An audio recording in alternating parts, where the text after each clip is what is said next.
The only thing that can stop it is by waking up vast amounts of sleeping people. Sheeple is what they are. They are following the Judas goat right into the shearing pins, and from there they will go to the slaughter, and they will not know that anything is wrong until they smell the blood of the sheeple in front of them. And we should flood this nation with information.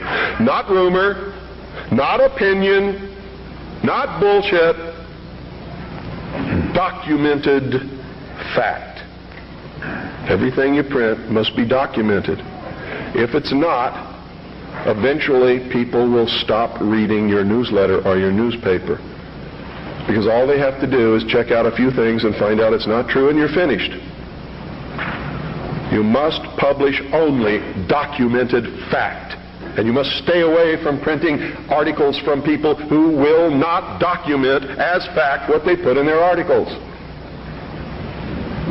That's why my broadcast scares the hell out of socialists. That's why in a White House memorandum I was named as the most dangerous radio host in America, not because I'm going to go out and shoot somebody, but because I shoot documented facts which cannot be refuted. That's why. That's what's dangerous. Seek ye the truth, and the truth will make you free, and nothing else will do it. Jesus Christ has never lied to anybody. Why won't you listen to him? Don't spread a rumor. Spread the truth. Document it. Prove it. Make it irrefutable, and you too will become dangerous to those who admire us in lies and enslave us in socialism. Anytime any system makes you dependent upon anybody or anything or any system, you are enslaved. Understand that. Doesn't have to be chains of iron.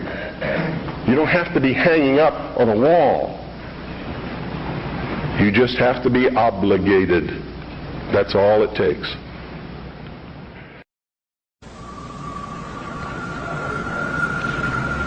Am I attacking the church? You better believe it.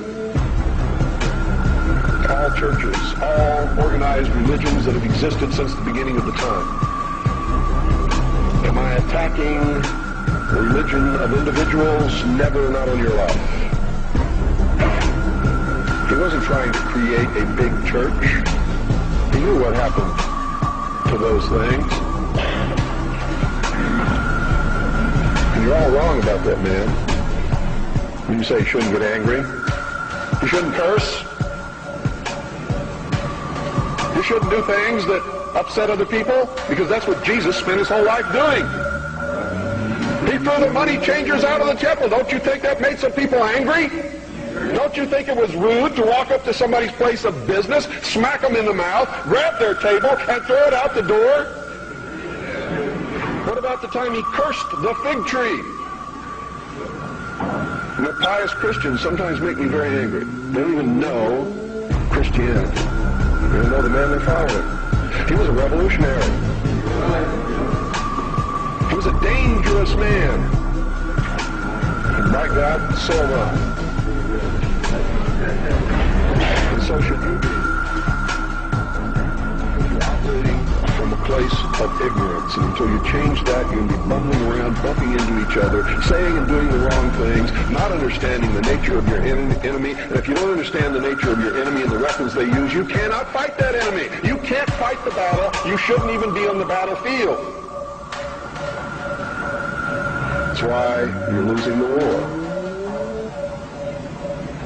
And don't tell me you're not, because I'm in a place of great knowledge about who's winning and who's losing this war.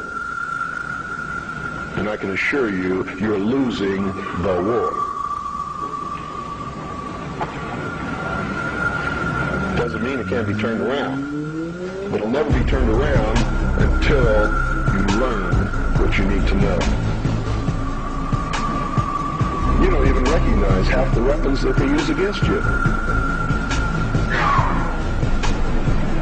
And some of them seem so insignificant that you don't even try.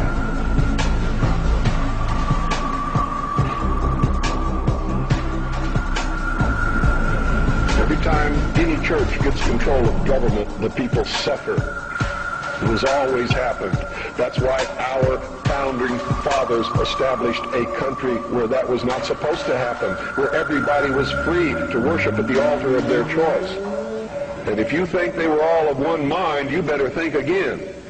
How many religions of the Protestant group do you think existed in this country when our founding fathers put together the Constitution?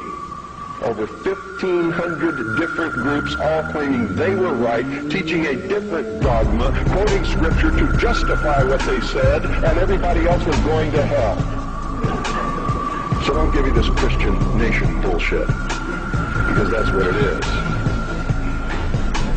This nation reflected Christian values because the people who made up the government in the early days were Christian. But none of them agreed with each other, and they still don't today. They very seldom ever have. What do you mean by Christian? Seventh-day Adventist? Branch Davidian? Need to do some serious evaluating, some very serious checking out of agendas. If you really want to take over the government and make it a theocracy, because I'm going to tell you exactly what's going to happen if you do that. You're going to burn people at the stake who disagree with you.